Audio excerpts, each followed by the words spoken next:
CT scan stands for Computed Tomography Scan. So, ito po is parang you're taking pictures of the body, pero you're taking slices. Yan po yung gusto mong ma-assess yung mga different parts of the body na kinukunan ng CT scan. Diagnostic imaging test po siya. So, kapag ka po nag-undergo tayo ng CT scan, ang makikita po yung images ng body natin. So, parang you're taking pictures nga po of the body na naka-slices. So, pwede po siya from head to toe. Ang nade-detect po ng CT scan ay yung mga bukol, yung mga lymph nodes. Nade-detect din niya kung merong fluid sa loob ng body parts natin. Sari-sari pong bagay, lahat po halos nakikita ng CT scan. Maganda po siyang assessment. Kapag undergoing treatment po with cancer, siya po yung nagmo-monitor kung nagre-respond sa treatment. Ginagamit din siya sa planning. Kapag po nagre-radiation therapy, nagsi-CT scan po para inaalam kung saang parte yung tatamaan ng radiation therapy.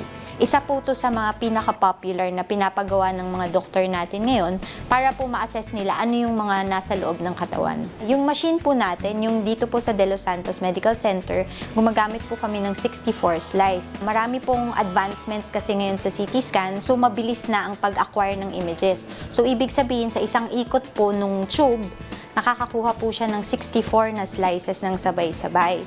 Kasi po ang CT scan, nakahiga po yung pasyente sa isang movable table.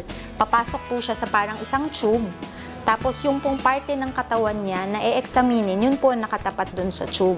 Kapag po umikot na yung tube, maraming images ang makukuha. Tapos ito pong images na to, na-i-store po sa isang computer. Nire-reconstruct din yung images afterwards. Ang computed tomogram kasi ang ginagamit niya radiation pa rin. So, as much as possible, for very young patients, kung hindi siya kinakailangan, hindi siya dapat ma-expose sa radiation. So, kaya nga po kailangan may request ng doktor. Dapat warranted po yung procedure. To all the people undergoing CT scan, huwag po kayong matakot. It's a very safe procedure and it's relatively pain-free.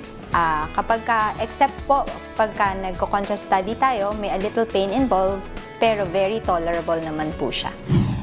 This portion was brought to you by the De Los Santos Medical Center.